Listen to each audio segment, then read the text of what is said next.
Olá, senhoras e senhores, sejam muito bem-vindos. Eu sou o Maicon Pierre. Nesse vídeo, eu preparei um material para falar com vocês sobre o imposto de renda pessoa física.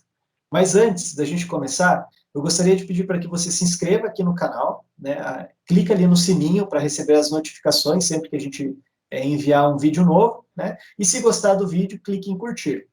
Ah, e tem um detalhe importante, vou deixar um spoiler aqui, né? Assista esse vídeo até o final, porque no último slide da apresentação eu falo de um conceito extremamente importante que você tem que ter todo o cuidado no imposto de renda. É o fundamental para você não cair em malha fina. Beleza? Então, vem comigo.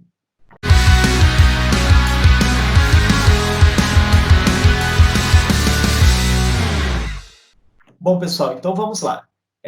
Para eu poder conversar com vocês, eu preparei uma apresentação, tá? Então eu vou abrir ela aqui no computador para que a gente possa falar um pouquinho a respeito, tá? Do que é a declaração do imposto de renda, como ela deve ser feita.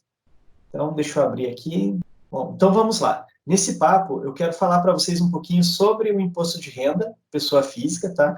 E passar todas as informações que você precisa saber sobre o IRPF. Bom, nesse vídeo eu vou tratar então os tópicos, né? Como deve ser feita a declaração do imposto de renda e quem deve declarar, como é calculado o imposto, né? Aí um outro tópico, o que é rendimento tributável, isento e não tributável, quem posso considerar como dependente, quais são os pagamentos que podemos deduzir na apuração do imposto de renda, quais são os dados de bens que devem ser informados na declaração, o que são dívidas e ônus, e falar também um pouquinho sobre o fluxo de caixa e pagamento dos impostos. Tá? Então, começando aqui, a gente vai falar um pouquinho como deve ser feita a declaração de imposto de renda e quem deve declarar. A forma de entregar a declaração de imposto de renda é através de um programa que é disponível no site da Receita Federal. Esse programa ele pode ser baixado e instalado no seu computador, ou você também pode realizar a entrega da declaração através do portal do ECAC, que é o portal do contribuinte da Receita Federal, que você acessa através de um usuário e senha ou do seu certificado digital de pessoa física, e você também pode fazer a declaração através do aplicativo de celular. Tá? Quem tem o certificado digital de pessoa física pode fazer o download da declaração pré-preenchida com os dados informados por outros contribuintes.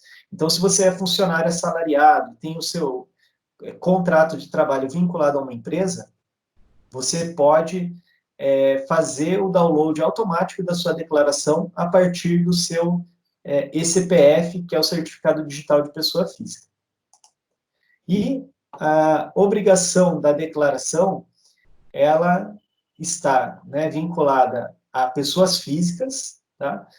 Que tenham recebido rendimento tributáveis sujeitos ao ajuste na declaração, cuja soma anual foi superior a R$ 28.559,70, que tenha recebido rendimentos isentos, não tributáveis ou tributados exclusivamente na fonte, cuja soma foi superior a R$ 40 mil, que obteve em qualquer mês ganho de capital na alienação de bens ou direitos. Tá? Esse ganho de capital na alienação de bens e direitos, ele é o valor da diferença que você tem de ganho sobre a venda de um imóvel ou de um veículo, por exemplo. Então, digamos que você compra um carro por R$ 10 mil e vende ele por 15, esse 5 mil que é a diferença é caracterizado ganho de capital pela Receita Federal. Então, você pagaria imposto de renda sobre esses 5 mil reais. Tá? Aí, continuando aqui, sujeito à incidência do imposto ou realizou operações em bolsa de valores de mercadorias de futuros e assemelhadas. Optou pela isenção do imposto sobre a renda incidente sobre o ganho de capital oferido na venda de imóveis residenciais, cujo produto da venda seja destinado à aplicação na aquisição de outro imóvel residencial. Tem uma regra na apuração do imposto de renda que diz o seguinte, que se você vende um imóvel residencial para aquisição de outro imóvel, você tem incidência, aliás, você vai ter isenção na incidência do ganho de capital do imóvel anterior, porque está sendo destinado à compra de outro imóvel residencial também. Então, daí é legal dar uma olhadinha aqui nesse artigo 39 da Lei 11.196. Tá? Bom, aí quem mais está obrigado, né? Pessoas que atuam na atividade rural, que tenham obtido receita bruta superior a 142.798,50, e que pretenda compensar no ano calendário de 2009 ou posterior prejuízos de anos calendários anteriores. Então, a pessoa física que atua na atividade rural, que venha a ter prejuízos da atividade, ela pode deduzir uma parte desses prejuízos também nas declarações do imposto de renda e abater o valor devido do imposto. Tá? Outras pessoas que também estão obrigadas a declarar o imposto são pessoas que tiveram posse ou propriedade em até 31 de dezembro de 2019, né, no período de 2019, de bens ou direitos, inclusive terra nua, no valor superior a 300 mil reais. Então, qualquer bem que você tenha auferido acima de 300 mil reais, você também está obrigado a entregar a declaração do imposto de renda. E estrangeiros que tenham passado a condição de residente no Brasil em qualquer mês, né, no ano de 2019, e que se encontram nessa condição em 31 de dezembro também tem que entregar a declaração. Tá? Quem não se enquadra em alguma dessas regras aqui não tem a obrigatoriedade de entregar o imposto, tá? A declaração de ajuste anual. Automaticamente você fica isento de fazer a declaração. Então, teve um período que a Receita até exigia, né, que você entrasse lá, fizesse a declaração de isento, né, dizendo, eu não me enquadro dentro dessas condições aqui. Hoje já não é mais necessária fazer essa declaração de isenção, tá? E o imposto é calculado de que forma? Então, assim, existe um conceito que a Receita Federal considera, né, um princípio que que caracteriza, né, a geração da base de cálculo do imposto, tá? Que é o princípio de origens e aplicações de recursos. Tá? Todo recebimento realizado pela pessoa física é considerado uma origem. Tá? Então, salários, remunerações, pagamentos da venda de um bem, né? Então, se vendeu um bem e recebeu o dinheiro, esse dinheiro pode ser caracterizado como uma origem, tá? Doações recebidas e assim por diante. Tá? E aí, todo o valor pago ou investido pela pessoa física é considerado uma aplicação. Compras de bens, pagamentos de plano de saúde, cartões de crédito, aplicação financeira, tudo que você gasta o teu dinheiro, a Receita entende isso como uma aplicação, tá? Então, assim, as origens são as gerações de recursos, né? Então, da onde veio o dinheiro? Veio do salário, veio da venda, veio do recebimento de um empréstimo que eu fiz para um cunhado, né? Então, a origem é da onde vem o recurso. E as aplicações é onde eu gasto ou no que é transformado o dinheiro da origem. Então, se eu comprei um carro, eu transformei o dinheiro da origem naquele carro. Se eu comprei um imóvel, né, eu transformei aquele dinheiro de origens no imóvel. Se eu vendi um imóvel, o dinheiro da venda do imóvel se transforma em uma origem para eu poder pagar outra coisa, comprar outro imóvel e assim por diante. Tá? Então, é bem importante ficar claro esse conceito de origens e aplicações de recursos para todo mundo. Bom, aí com base nisso, a Receita faz o seguinte, ela pega a base de cálculo do imposto, que é composta pela diferença da soma das origens tributáveis com a soma das aplicações dedutíveis. Tá? E com isso, né, daí é feita essa conta, então tive um valor X de rendimento tributável, tive um montante de despesas dedutíveis, a diferença de um com o outro é a base de cálculo para apuração do imposto de renda. E a base de cálculo, ela é aplicada, então, a tabela progressiva do imposto para eu poder calcular o valor devido, né? Então, assim, se o contribuinte, nessa soma, né, da base das origens, menos as deduções tributáveis, ficar com o valor de base de cálculo até 22.847,76, ela fica isenta da apuração do tributo. Não se fala em pagamento do imposto de renda.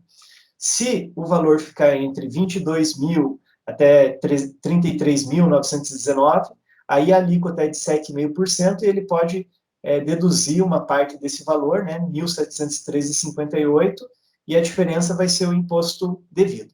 Tá? Para mostrar para vocês mais ou menos como que funciona essa apuração do imposto, eu estou aqui com tabela, né, tem aqui, ó, nesse link da Receita, o simulador da apuração do imposto, tá? Então, deixa eu compartilhar aqui com vocês esse simulador, só um instantinho. Ó, então, esse aqui é a tela do simulador do cálculo do imposto devido, tá? Nesse simulador, você pode fazer o cálculo mensal da apuração e o cálculo anual, tá? Então, vamos imaginar aqui, ó, que o contribuinte tenha recebido durante o ano R$ 35.000, tá? Aí a Previdência eu não vou colocar nada aqui por enquanto, aqui tem a questão dos dependentes, tá? Então eu estou fazendo essa simulação na condição anual da declaração, tá? Não vou colocar aqui despesas com instrução, nem despesas médicas, nada, eu vou deixar aqui o montante total, tá? Então, essa aqui é a origem de recurso que ele teve, tá? Mas, bom, vamos fazer assim, ó, vamos colocar aqui, então, aplicações, tá? Então, digamos que aqui ele tenha gasto R$ 8.000 de despesa com instrução, ele pagou lá uma pós-graduação, uma faculdade, né? E lançou aqui esses 8.000. O que acontece? Daqui a pouquinho eu já vou explicar para vocês com relação a essa questão da dedução, tá?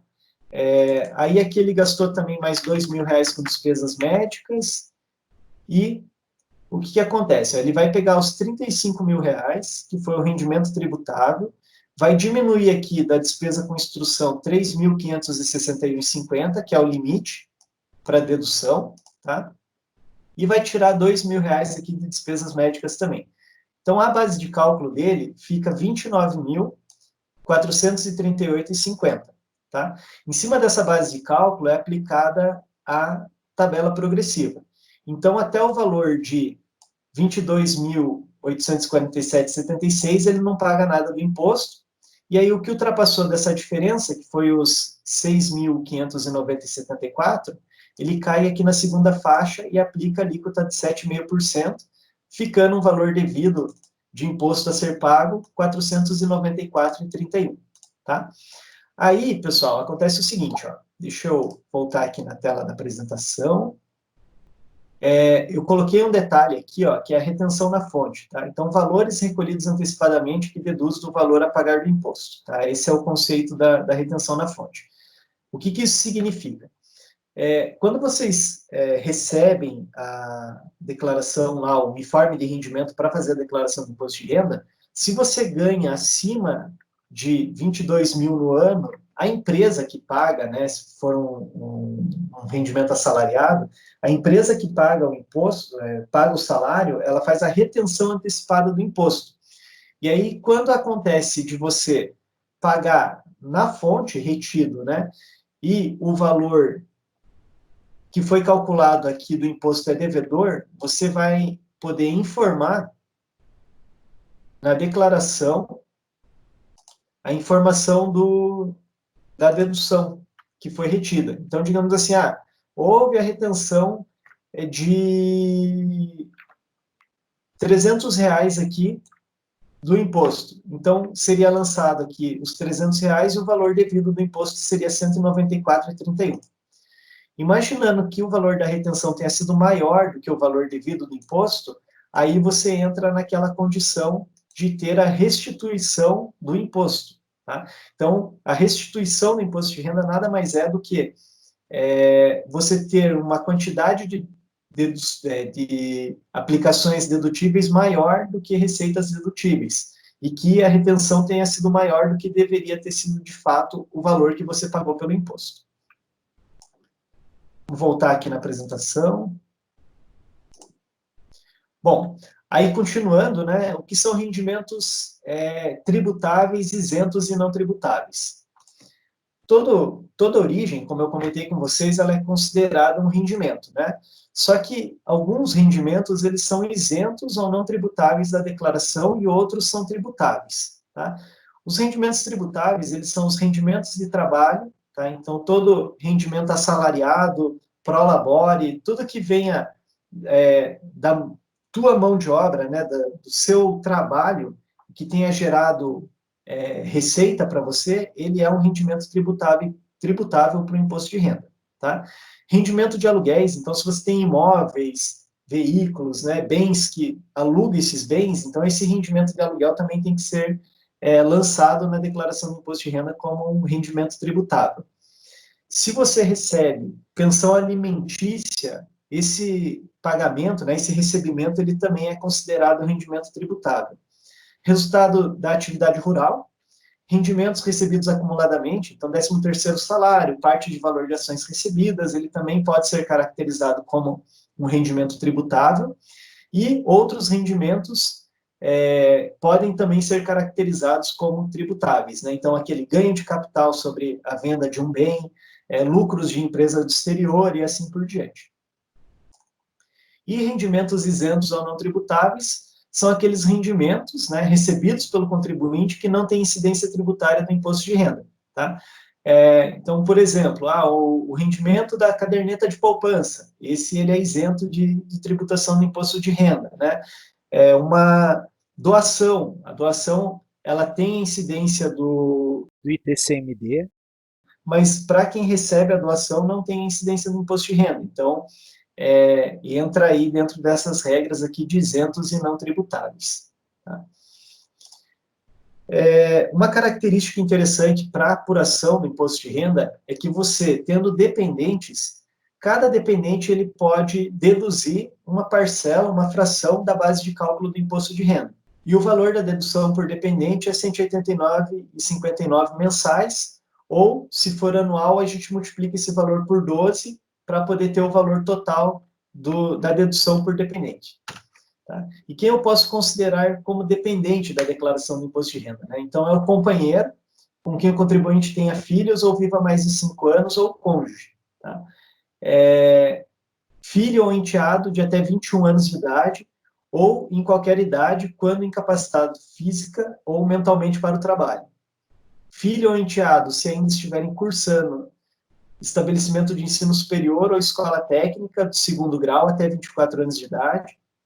Irmão, neto ou bisneto, sem arrimo dos pais, de quem o contribuinte detém a guarda judicial até 21 anos ou em qualquer idade, quando incapacitado física ou mentalmente para o trabalho.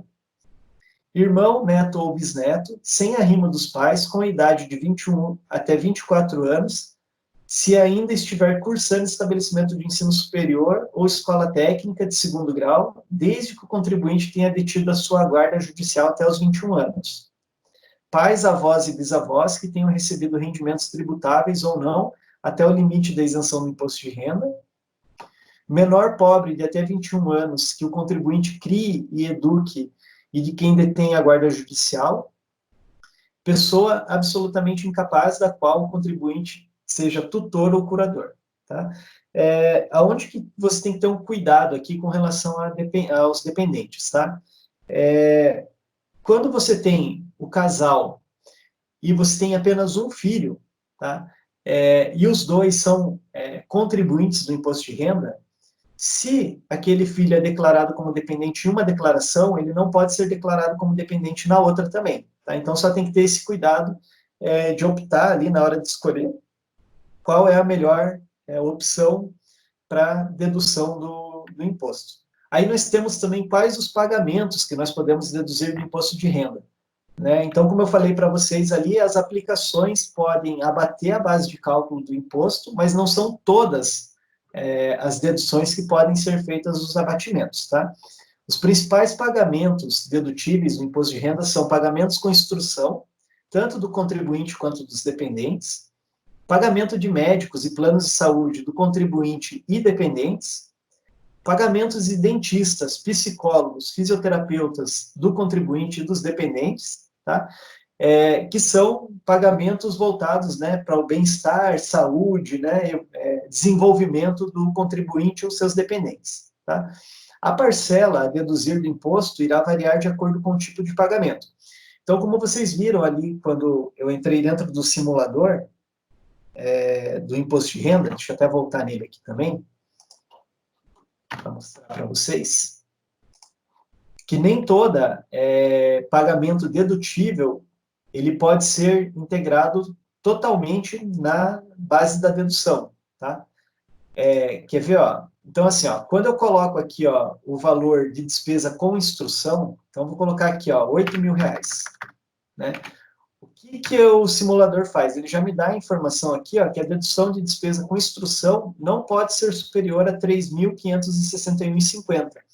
Ou seja, mesmo que eu gaste 30, 50 mil reais, né, com despesas de dedução, eu só posso abater 3.561,50 do titular ou por dependente. Tá? Então, se eu tiver 3 dependentes, aí eu poderia somar aqui, né, a multiplicação de 3 vezes 3.561,50 para deduzir.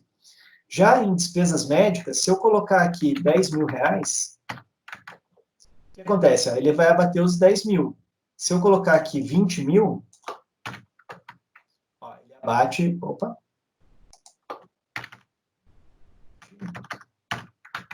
ó, ele abate o valor integral. Tá? Então, despesas médicas podem ser dedutíveis integralmente aqui da base de cálculo do imposto. O que é importante salientar com essa questão das despesas médicas? Que você precisa ter os comprovantes da declaração de tudo que você pagou para médicos, fisioterapeutas, planos de saúde, enfim. Porque essa informação, ela é cruzada com a declaração do médico que emitiu a nota fiscal para você, da clínica que você fez a consulta e assim por diante. Então, a Receita, ela tem essa informação. Se você declarar que pagou e não tiver o documento para comprovar, aí acontece da famosa malha fina, né? Então, você vai cair na malha fina do imposto. Então, você tem que ter bastante cuidado com relação a isso, tá? Bom, aí nós temos também a ficha de bens, né, e direitos que o contribuinte tem, e muitas vezes o pessoal fica em dúvida, né, quais bens devem ser informados e tudo mais. Então, aqui, os principais bens que você deve colocar na declaração do imposto de renda são, né, imóveis, veículos, contas bancárias e aplicações, dinheiro em espécie, cotas de capital de empresas, leasing. Então, tudo aquilo que você pegou a origem, pegou o dinheiro e transformou em aplicação, você deve declarar no imposto de renda. Até porque se você pegar essa aplicação e vender depois e transformar isso numa origem, você tem que ter a justificativa, você tem que demonstrar isso para a Receita Federal através da declaração do imposto de renda, tá? Aí nós temos ali também, dentro da declaração, um quadro de dívidas e ônus, né? Então, o que são dívidas e ônus, né? São recursos de terceiros adquiridos para compor origens para aquisição de aplicações. Tá? Podem ser empréstimos e financiamentos de instituições bancárias ou empréstimos de pessoa física, tá? Que podem compor essas dívidas e ônus. E por que eu estou falando disso para vocês? Tá? Porque agora, a gente já está quase acabando aqui o vídeo, né? Mas eu quero falar com vocês do fluxo de caixa na hora de fazer a declaração do imposto de renda. Então, todas essas informações que eu passei até agora, para que você tenha uma entrega segura da sua declaração, você tem que estar atento ao fluxo de caixa que você gerou durante o ano, tá? Então, assim, depois que é feita todo o preenchimento dos quadros da declaração do imposto, ele vai gerar o cálculo, né? O próprio sistema da Receita vai calcular o tributo para você e vai te dizer se você tem que fazer a declaração, você tem que pagar o imposto ou se você tem direito a restituir o valor do imposto, tá? Caso você fique devedor do imposto, o pagamento dele pode ser feito em até 8 cotas, sendo que a primeira tem que ser feita dentro do prazo de entrega e as demais cotas, se você dividir o valor do imposto, elas são recolhidas no último dia dos meses subsequentes à quantidade de cotas que você fez, tá? Com o acréscimo, né, de 1% na segunda cota, e a partir da terceira cota você tem o acréscimo de 1% de juros mais a Selic, tá?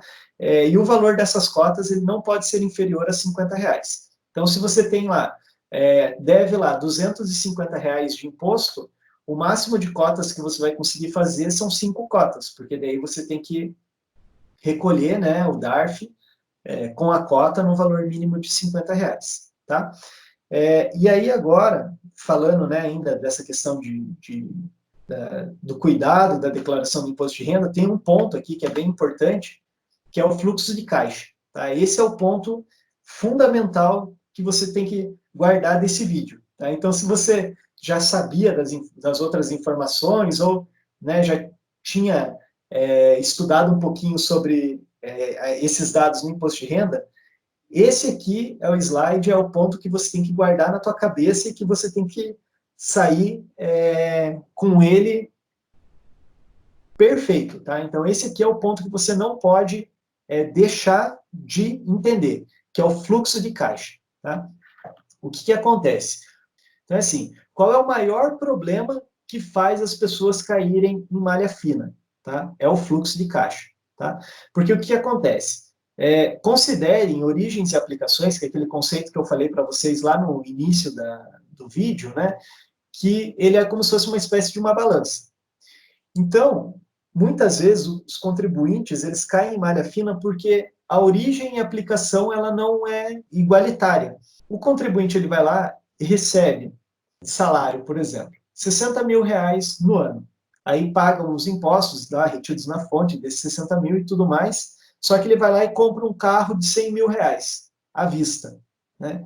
O que vai acontecer? Essa balança, as aplicações vão ficar mais pesadas do que as origens. Consequentemente, a Receita Federal ela vai querer saber de onde que veio essa diferença do valor, né, do que ele recebeu durante o ano, em relação à compra daquele bem. Aí pode ser assim, eu tinha um outro bem no valor de 50 mil, daí eu peguei mais 50 do que eu tinha das origens, apliquei e comprei o carro, daí você compensa essa balança, porque daí você tira um valor de um veículo, né, de 50 mil das suas aplicações, transforma em origem, e aí depois esse valor volta sendo reaplicado num novo veículo, num novo carro. Isso vale para imóveis, vale para aplicação financeira, para tudo que você possa aumentar a sua geração de aplicações. Tá? Então, esse é o cuidado que você tem que ter. Se você diz para a Receita que você, gastando, né, aplicando 200 mil reais no ano, você tem que ter a origem desses 200 mil. Se você não tem a origem desses 200 mil, a Receita vai te chamar, senta aqui na minha mesa, caro contribuinte, vamos conversar e vamos me explique aqui, né, como que você conseguiu essa façanha de gastar mais do que você recebeu, tá? Então, esse é o cuidado que você tem que ter quando fizer a sua declaração do imposto de renda. Beleza? Vou ficando por aqui. Esses aqui são os meus dados de contato, né? Precisando de qualquer informação sobre imposto de renda ou qualquer detalhe sobre como gerar a declaração, entre em contato com a gente. Abaixo vai ter o link aqui também sobre mais informações relevantes ao imposto de renda, pessoa física, que você pode clicar aqui e acompanhar tudo através das nossas redes sociais. Beleza? Então é isso aí, pessoal. Um forte abraço, sucesso, até mais. Tchau!